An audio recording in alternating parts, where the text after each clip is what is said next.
सिवाई बहुत बड़ा गजब हो गया। हमने अपने बेटी का रिश्ता विमल सिंह के साथ तय किया है। शायद ये रिश्ता दादा और दादी जी को मंजूर नहीं है, क्योंकि वो लोग बगैर बताए हुए हमारी हवेली छोड़कर ऐसा लगता है कि सूरतगढ़ वापस चले गए।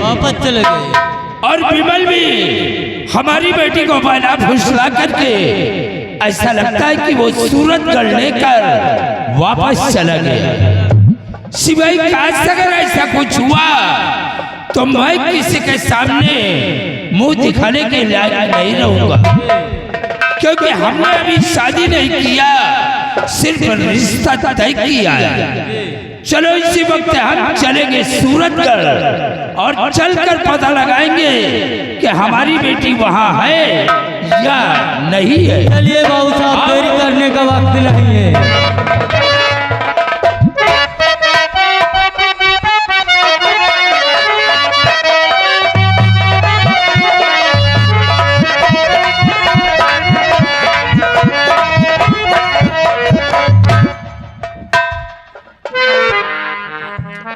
भैया। हाँ बहन। बाबूजी कहाँ हैं? घबराओ नहीं, सरदार जी तुम्हारे माँ बाप को लेने गए हैं और बहुत जल्द तुम्हारे माँ और बापू को लेकर के आएंगे। ठीक है भैया। ठीक है ना, घबराइए नहीं।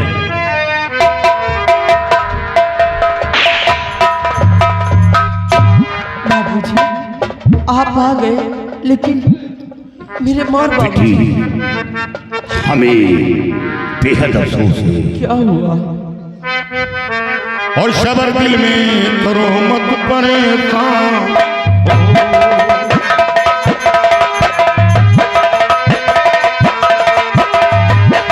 शबर दिल में करो मत परेशान हो।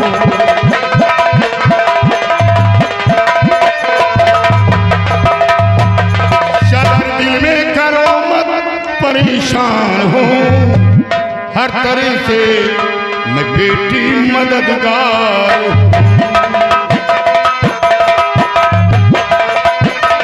मददगार हूँ, मददगार हूँ, मददगार हूँ, हर तरह से मैं बेटी मददगार हूँ।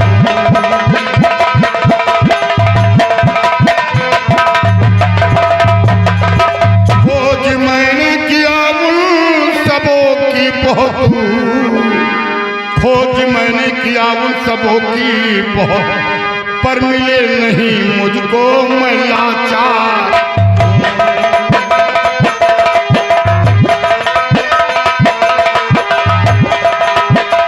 लाचार हूँ, लाचार हूँ, पर मिले नहीं मुझको, लाचार।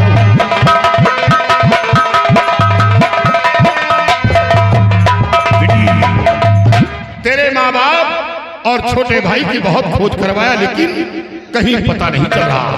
हमें तो ऐसा लगता है कि तेरे माँ बाप दुनिया में जिंदा नहीं है, क्योंकि वो जो थे वो हमेशा हमेशा के लिए ईश्वर को प्यारे हुए। भगवान के लिए ऐसा मत बोले कि मेरे माँ और बाबूजी को कुछ हो गया हो।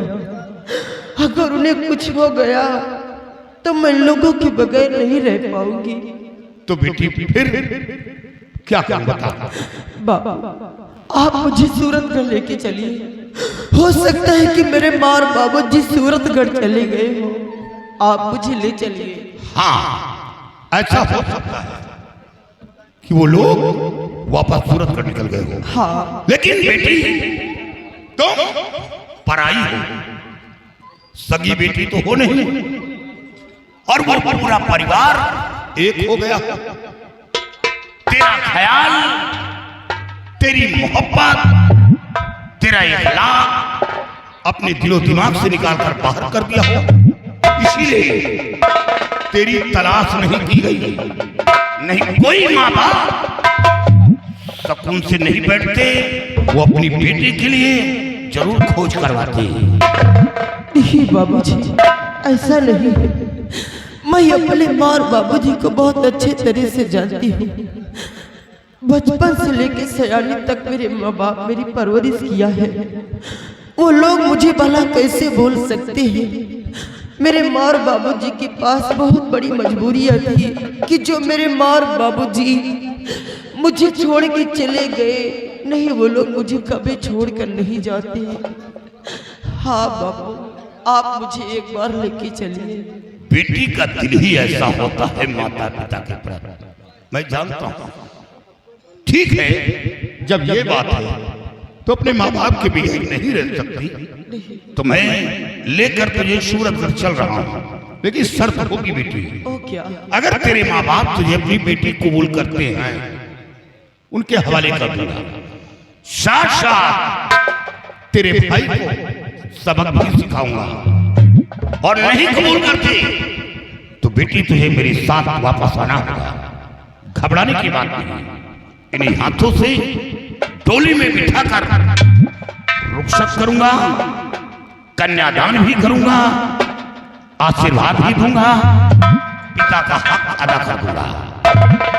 बाबा, मुझे आपकी शर्त मंजूर है, लेकर चलिए। ठीक है शमशेर, काफी तादाद में गोला बारूद ले लो।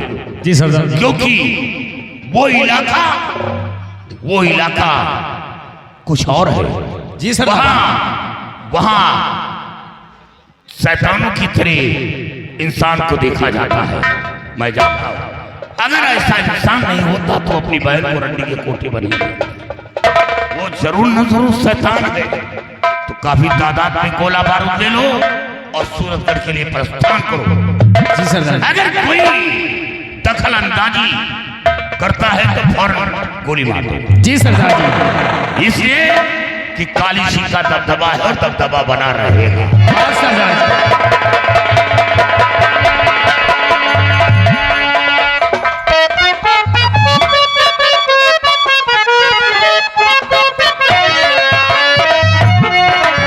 शेरो शेरो शेरो, अल्लाह कहाँ मर गया रे? सुनाई नहीं देते, कहाँ बोल रहा, कहाँ रहे? शेरो, इसे बोलो कि इस लड़की को ये भूल जाए, इसे हम छोड़ देंगे। बोलो। एक भूल जाओ, कहाँ भूलियो, ऐसी पूटिन सूंघ ली हो ना भूली। इसको मिटा दो, क्योंकि अगर ये जिंदा रहेगा तो आधा हिस्सा लेगा इस हवेली में। इसको खत्म करो।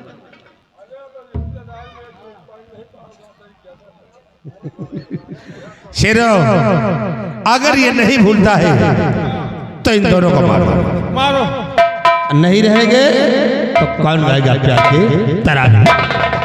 इसलिए इन दोनों को मार देना ही बेहतर है। ना रहेगा बांस और ना बजेगी बिमल सिंह, अब तुम्हें मिटाऊंगा। ऐसा मत कर, ऐसा छोड़ दो मुझे। मैं यहाँ से बहुत दूर चला जाऊंगा। हम लोग कहीं और रहते, तुम साले कहीं और रहते। फिर कभी नहीं आऊंगा यहाँ पर, उधर ही चला जाऊंगा मैं। कहाँ जाओगे? उधर। शेरो, ये रास्ता बदल देता। अब तो मरोगे तो न मरो।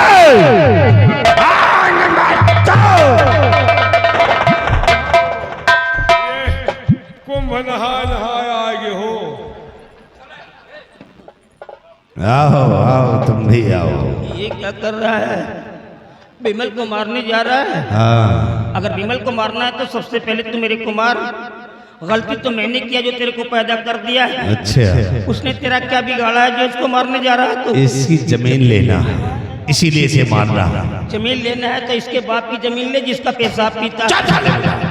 वो जमीन तो मैंने खुद उसके नाम किया है। अच्छा शेरो, ये साला बुढ़ा इसके हिस्से की जमीन इसके नाम कर दिया बे। हाँ, तेरी माँ ने बताया होगा कि मैं टैक्सी हूँ। तो तब इसके हिस्से की जमीन इसके नाम कर दिया। साले सबसे बड़े जहरीला कीड़ा तुम ही हो। सबसे पहले तुम्हें मारूंगा, फिर इसे मारूंगा। मार डाल, मेरे को मारना। मार डाल मेरे को।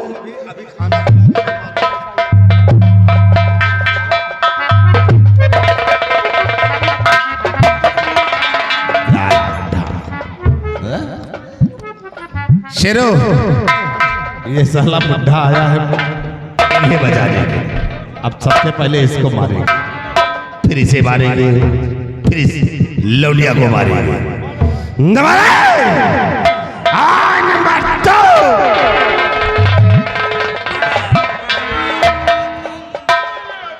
ये बता कि सब लोगों को क्यों मारने जा रहा है? मैं ये जानना चाहता तुम कहां से पैदा हो रहे जो यहाँ आ गए?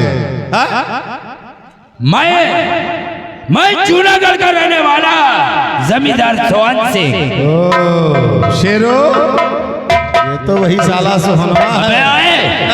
अगर साले बदजुबानी करने की कोशिश किया तो सोच लो क्या कौन बेटी तुम यहाँ छोड़ दे मेरी बेटी को। साइलेंट, अगर लौड़िया की जिंदगी चाहते हो तो बंदूक नीचे डालो, मैं इसकी चिथड़े उड़ा दूंगा। लेकिन मेरी बेटी को छोड़ दे।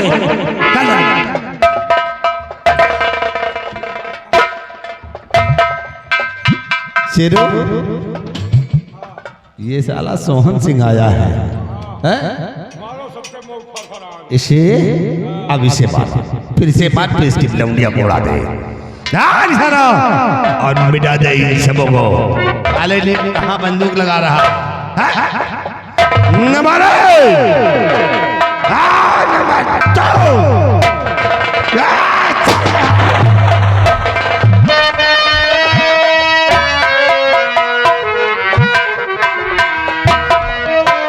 अगर बंदूक चली तो खोपड़ा उड़ा दूंगा।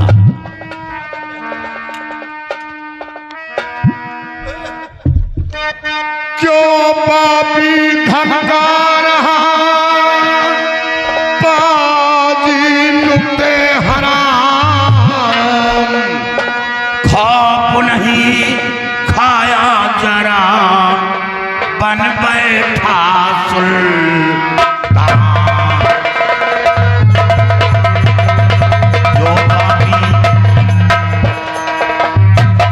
क्यों पापी धमका रहा बाजी नुक्ते हराम।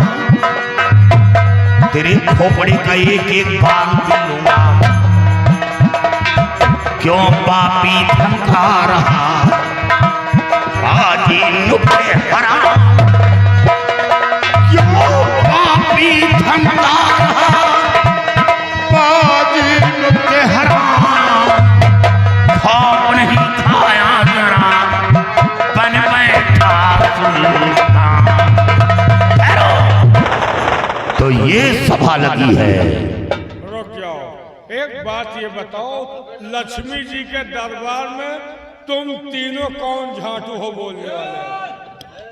शांत शमशेर शांत। ये रेगिस्तानी ऊंट है जो यहाँ रेंग रहा है। इसके लिए मैंने बहुत पहले खोज करवाया था, अब ये मिला है। ये साला यहाँ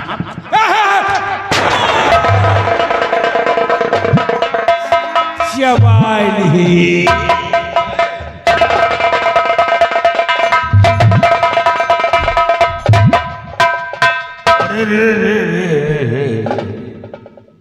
साथियों, ये तो वही लोग हैं जो एक बार इन लोगों की मदद किया था। बेटी यहाँ आओ। बेटी, क्या तेरे माँ बाप नहीं है क्या? अरे बेटी, इन लोगों की एक बार मदद की थी, मदद किया था। ओ बेटी, ये कौन है? यही है मेरे बड़े भैया। ओहो, ये रावण का औलाद। जरा इसके मस्तक को देखो, लंबा तिलक, मधुरी बानी, दगाबाज की यही निशानी। बेटी, ये कौन है? ये मेरी भाभी जी। ओ भाभी, ये भाभी है। बेटी, ये कौन है? मैं इन्हें नहीं जानती।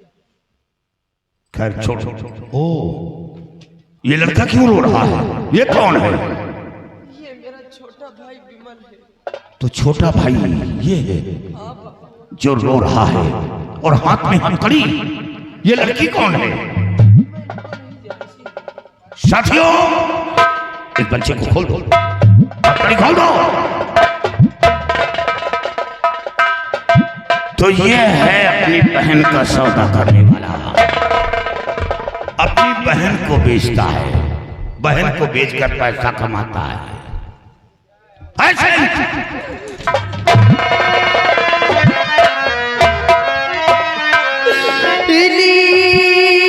की प्राणों की मैं भी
बेटी, तू तो कह रही थी कि मैं पराई हूं, फिर खून खून की तरफ मुड़ गया।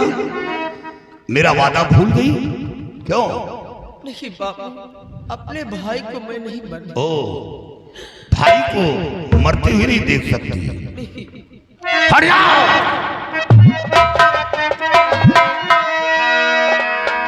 जिस बहना को बेचा था रंडी के घर,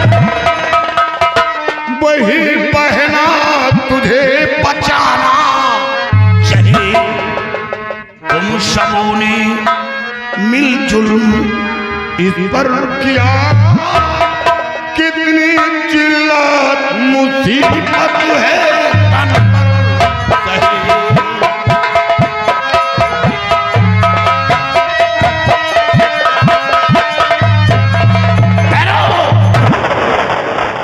बेटी, जान तो बख्श दूंगा क्योंकि तुझे बेटी कहा है, तेरी वजह से जान तो बख्श दूंगा, लेकिन हिदायत दूंगा ताकि कोई औलाद अपने माँ बाप के साथ इतनी बड़ी बदतमीजी न करे। हिदायत दूंगा ताकि इसके जुल्म को देखकर लोगों के रूह कांप जाएं। कोई औलाद अपनी माँ के साथ इतनी बड़ी बदतमीजी ना करे। साथियों, हंटर लाओ और ये सब नोच लो, नोच लो।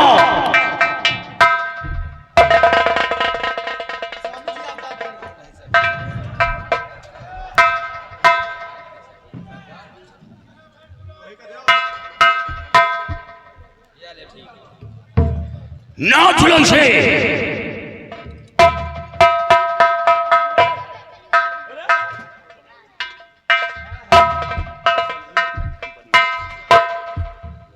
एक सही हंटर बनाओगे नहीं को पैसा नहीं हट रहा।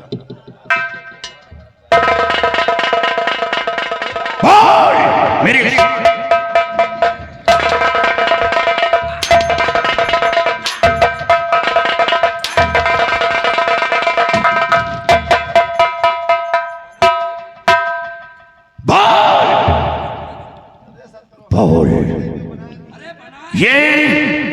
ये कौन है?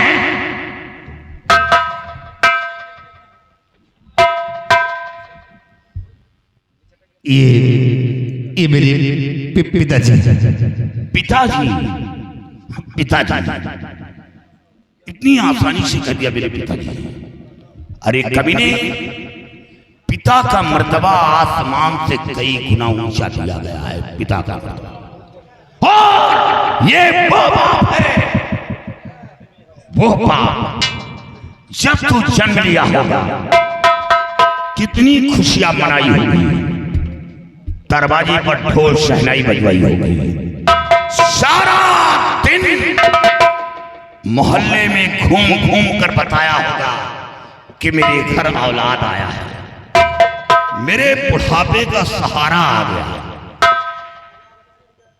नाला थे से औलाद पर, और वही औलाद अपने बूढ़े बाप पर जुल्म किया, भीख मंगाया, जिसे आराम की जरूरत है वो दर दर दर ठोकरे खिलाया। ये कौन है? ये मेरी माँ है। माँ? इतनी आसानी से कह दिया मेरी माँ है? और एक कमीने, और वो माँ दोनों आंखों की नबीन है, दोनों आंखों की अंधी है, चलने के लिए दूसरों का सहारा लेना पड़ रहा है। अरे कमीने, ये वो माँ है 9 महीने अपने पेट में रखा, हर जिल्लतों का सामना किया, तुझे जन्म दिया, जन्म देने के बाद फिर भी माँ को सुकून नहीं मिलता, यहाँ तक कि गीले में खुश होती है, अपने बच्चे को सूखे में सुलाती है, अंधी रहती है फिर भी टटोल कर अपने बच्चे को नहलाती धुलाती, यहाँ तक कि कचरा साफ करती है और वो कचरा उसके हाथ में लग जाता है और सूंघ कर अपना हाथ साफ करती है। ये वो माँ है। अरे कमीने, माँ का मर्तबा तुझे नहीं मालूम? एक बार समंदर की गहराई को तो नापा जा सकता है, लेकिन माँ की ममता की गहराई को आज तक कोई पृथ्वी पर पैदा नहीं हुआ जो नाप सके। माँ के अंदर वो ममता होती है।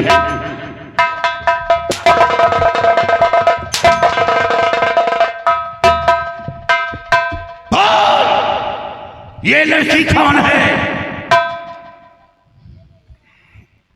ये मेरी बहन। बहन? एक नजर डाल, ये वही बहन जिस गोली पर तेरा नाम लिखा था, वो गोली अपने सीने पर रोकने के लिए आ गई, और उस बहन को रंडी के कोठे पर पहुंचा दिया 5 लाख रुपए के लिए। और वो कोठा जहां कोई लड़की पहुंच जाए, इत्तेफाक से वो कोठे से बाहर आ जाए, फिर भी लोग उसका जीना हराम कर देते हैं।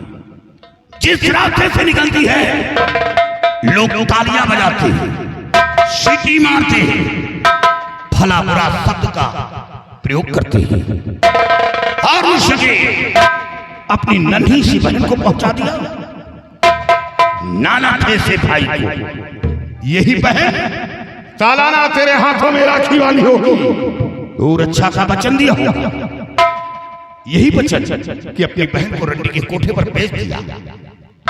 ये कौन है? ये मेरा छोटा भाई। छोटा भाई? अरे कमीने, भाई का मर्तबा तुझे नहीं मालूम?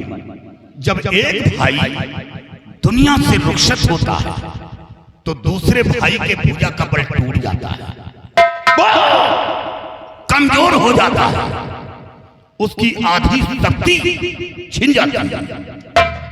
शायद याद होगा 14 वर्ष का वनवास राम को हुआ था, लक्ष्मण को नहीं हुआ था, लेकिन राम के साथ लक्ष्मण गया था।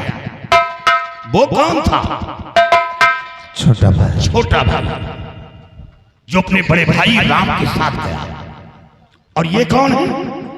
छोटा भाई। एक वो भाई और एक ये भाई अपने भाई को मारने जा रहा था, दुनिया से मिटाने जा रहा था, नाला थे से भाई को अफसोस, भाई का मर्तबा भाई कहता है। साथियों, उस बच्चलन औरत को बुला कर ले आओ, सीट कर ले।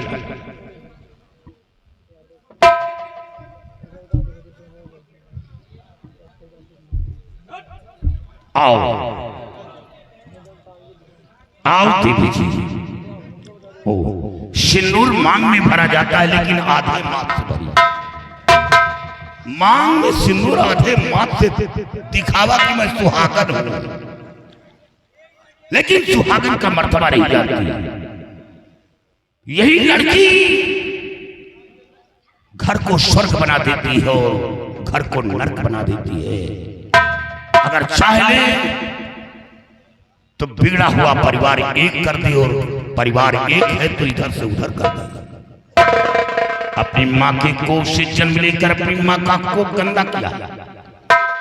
माँ यही सोचा होगा कि मैंने बेटी का जन्म दिया है, मेरी बेटी एक परिवार नहीं दो दो परिवार को संभालेगी, दो दो परिवार को उजागर करेगी। तूने क्या किया?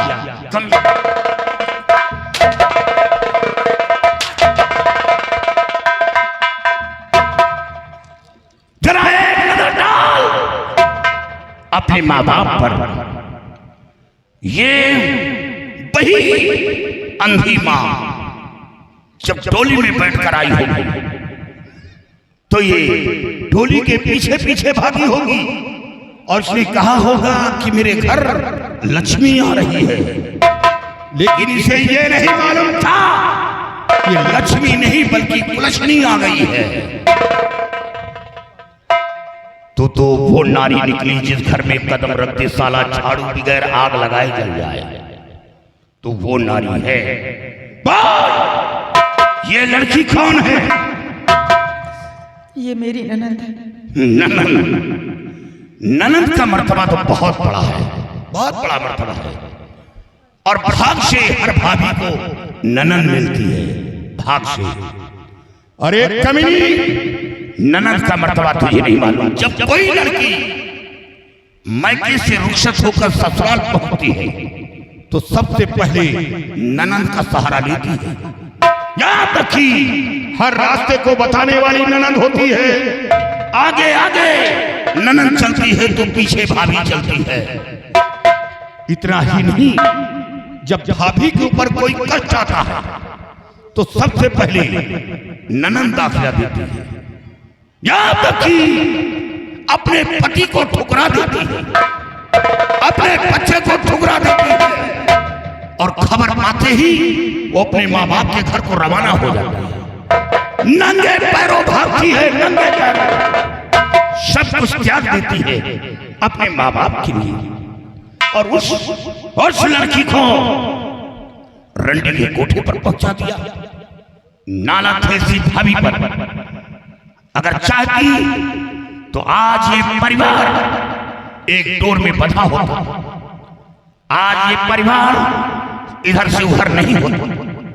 ये लड़का कौन है जो फूट फूट कर रो रहा है? ये मेरा देवर है। देवर? देवर का मर्तबा तुझे नहीं मालूम। देवर का मर्तबा तो बहुत बड़ा है, आला है। गीतों में दिया गया है, कहानियों में दिया गया है कि देवर है तो भाभी है और भाभी है तो देवर है। और देवर गर्व के साथ कहता है कि मेरी भाभी नहीं, मेरी भाभी मां है। और भाभी कहती है कि मेरा देवर नहीं है, मेरा औलाद है। ये शब्द कहां से जुड़ा? मां तो केवल जन्म देती है, लेकिन परवरिश बड़ी भाभी करती है। नहलाना, धुलाना, सुलाना, अच्छे तालीम देना, ये बड़ी भाभी का काम होता है। इससे बड़ी भाभी को माँ का मर्तबा दिया गया है कि ये भाभी माँ है। काली भैया, मुझसे बहुत बड़ी गलती हो गई। ये जो कुछ हुआ है एक नौकर के बहकाने से ऐसा हुआ है। एक नौकर के कहने पे आकर के अपने माता पिता पर जुल्म ढाई हूं मैं।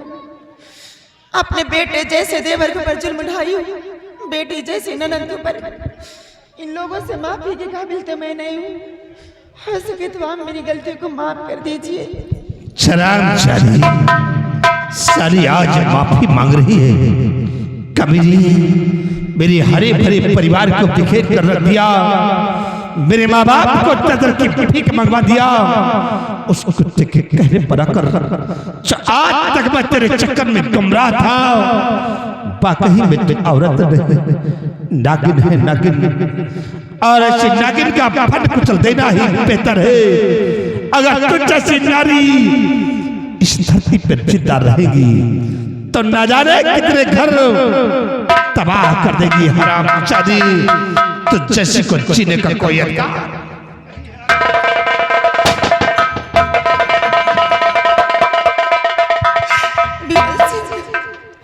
बहुत अच्छा हुआ, बहुत अच्छा। मुझे तो बहुत कम सजा मिली है। अगर इसमें पढ़कर कोई सजा मिली होती तो मुझ जैसी औरतों के लिए कम जो माता पिता को पर जुर्म उठाए, ऐसी औरतों के धरती पे जीने का कोई हक नहीं। आप लोगों से माफी के काबिल तो मैं नहीं हूँ। हो सके तो आखिरी वक्त अपनी भाभी की गलती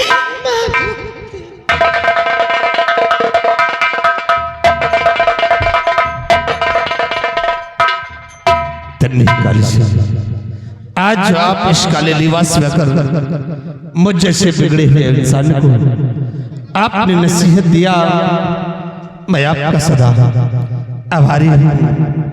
काली आज मैं अपने गुनाहों की क्षमा से मांग रहा हूँ। अरे कमीने, कि मेरी गलती को माफ कर दो। तू अपने गुनाहों की माफी मुझसे मांग रहा है? मैं कौन होता हूँ तुझे माफ करने वाला? अरे अपने गुनाहों की माफी अपने माँ बाप से मांग। मेरे साथ क्या किया जो मैं तुझे माफ कर दूं? काली आप ठीक कहते हैं, लेकिन कैसे लोगों से माफी मांगो जिन्हें भला बुरा कहा हो, घर से बेघर किया हो, तो आज कैसे लोगों से माफी मांगो? अब तो मैं माफी के योग्य भी नहीं। बाबूजी, माँ, भैया, बहन, चाचा, हो सके तो मेरी गलती को माफ कर दो। बाबूजी, आज आखिरी बार आपसे बाबूजी कि मुझ जैसे निकम्मे औलाद को ऐसी सजा मिलना चाहिए जो कोई भी औलाद अपने माँ बाप के साथ ऐसा सलूक ना करे।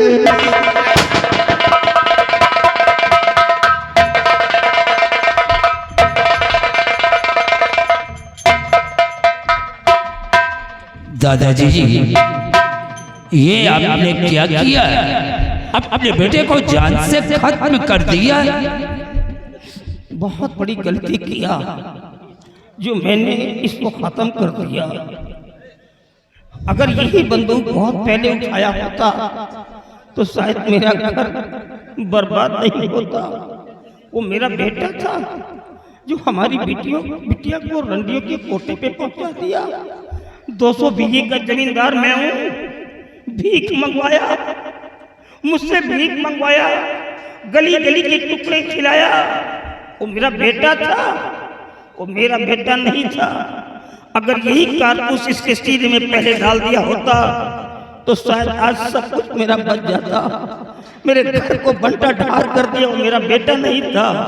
अरे बेटा तो मेरा ये है जिसको मैंने पैदा भी नहीं किया, सिर्फ अपने हाथों से परवरिश किया है, जो मेरे चक्कर में खुद भूखा प्यासा तड़पता हुआ आपकी हवेली तक पहुंच गया। ये मेरा औलाद है, वो मेरा बेटा नहीं था। दादाजी जी, आज आपका परिवार देख करके मुझे भी हमारा परिवार याद आ गया। हम अपने परिवार में 2 भाई थे। हमारी भाभी थी और भाभी के गोद में एक छोटा सा बच्चा था। हमारे गांव का ही रहने वाला जमींदार लाखन सिंह था। लेकिन वो करता क्या था कि गांव से गरीब किसान की बेटियों को अपनी हवेली पर बुलाता था और उनकी इज्जत को लूट करके हवेली से भागा देता था।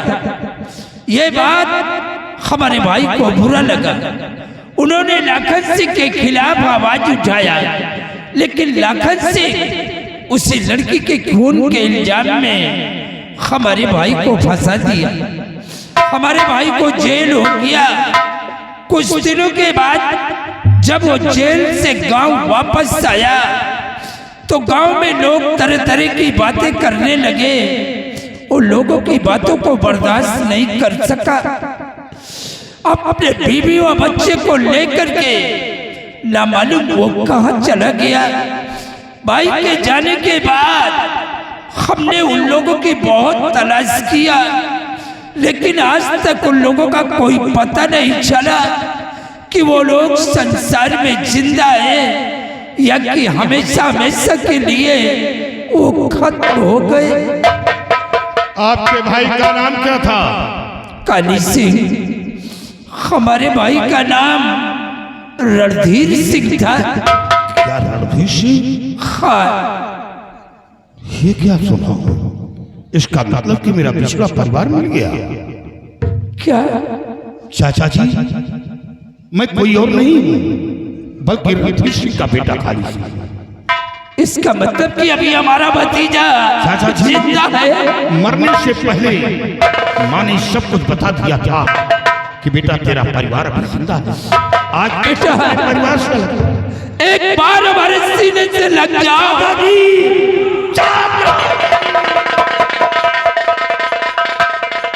चाचा जी, सबसे पहले उस लाखन सिंह का पता बताओ जिसने हमें घर से बेघर किया, परिवार से महरूम रखा और आपकी नजरों से जुदा रखा। सबसे बड़ा दुश्मन है तो वो लाखन सिंह है। बेटा काली सिंह, अब वो लाखन सिंह दुनिया में जिंदा नहीं है। एक दिन अचानक उसका एक्सीडेंट हो गया और वो भगवान को प्यारा हो गया। चलो अच्छा हुआ मेरे बंदूक की कारतूस बच गई। बेटी। कौन बेटी? हाँ बेटी, ये हमारी इकलौती बेटी है। मेरी बहन? चाहो ये तुम्हारे बड़े भाई है। अरे मेरी बहन! अपने भाई के गले से मिलो।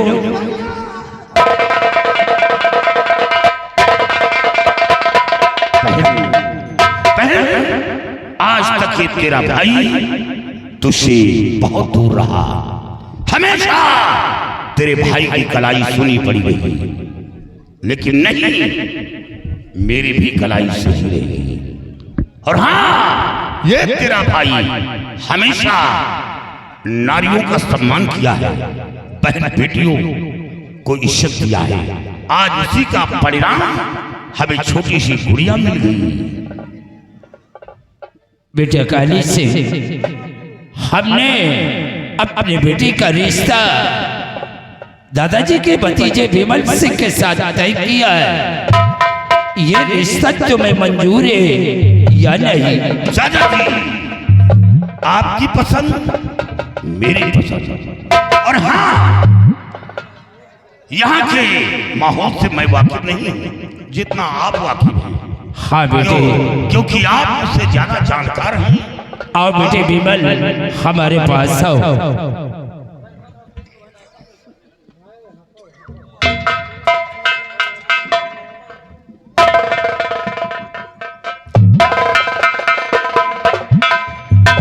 बेटा काली सिंह, ये काली वर्दी उतार कर फेंक दो और चल करके हवेली पर हमारे पास रहो। नहीं चाचा जी, मेरा गिरोह बहुत बड़ा है। मेरे गिरोह के अंदर 200 जवान हैं। मैं अटेंडेंट इस लड़की को लेकर यहाँ आया। और हाँ, मेरे दिल के अंदर मोहब्बत है कि अब बाकी जिंदगी अपने परिवार के साथ बिताऊं, लेकिन नहीं, सबसे पहले अपने आप को कानून के हवाले करूंगा। उसके बाद निदाब होकर अपने परिवार के साथ जिंदगी बिताऊंगा। ठीक है बेटे, मैं तुम्हारा इंतजार करूंगा। बाबा,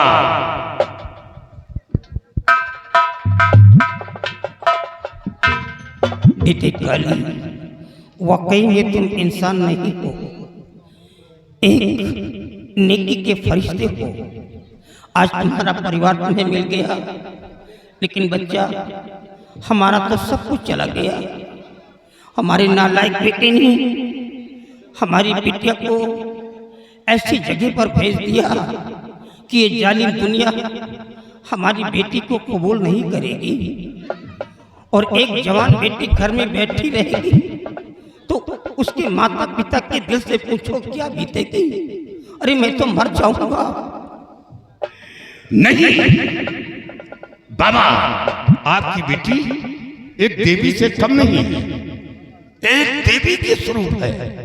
आज इसी की वजह से मेरा पिछड़ा परिवार मिला, हमें खुशी वापस बाबा। और हाँ, दाग लगाने वाले से बढ़कर दाग मिटाने वाला होता है।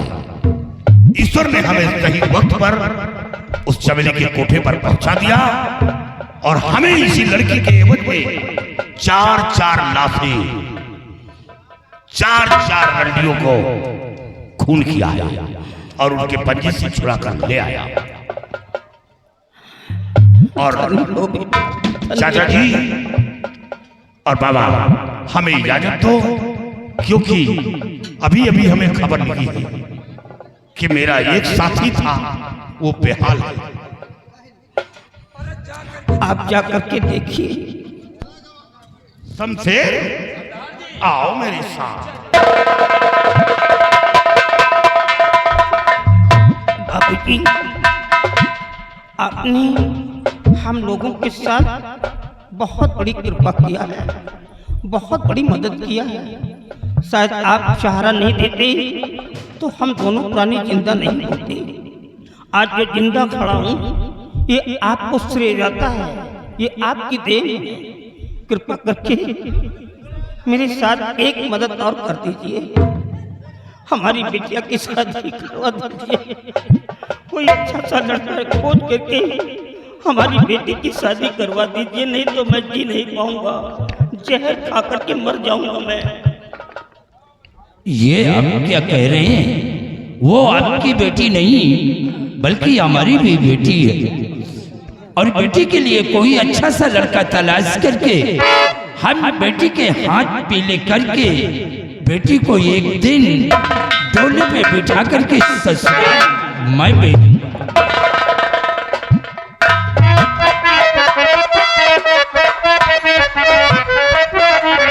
और एक से बढ़ के एक दिखाए भैया कसम से मार तोरे ससुरारी माँ, तोरे ससुरारी माँ।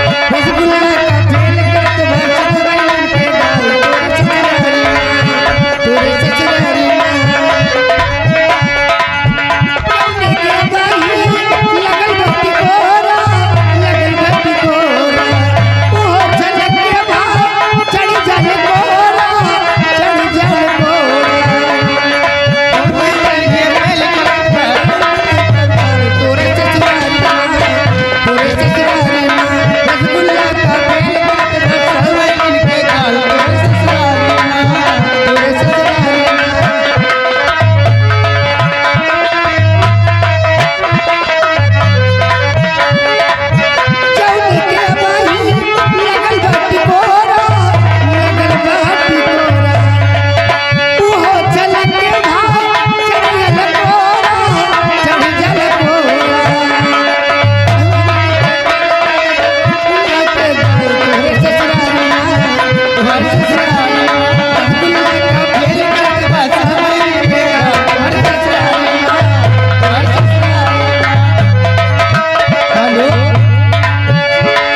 बेटा शिवांश अरे महीना के ठानी के दिनवा चार महीना के जाने के दिनवा ठानी के दिनवा राजकारनी लागता तपन दियो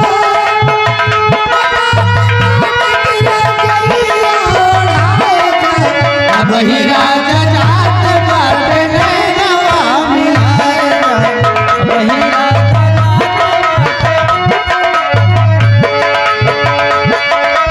नैनवा मिलाएगा अब ही राजा जात बाट नैनवा मिलाएगा बोलो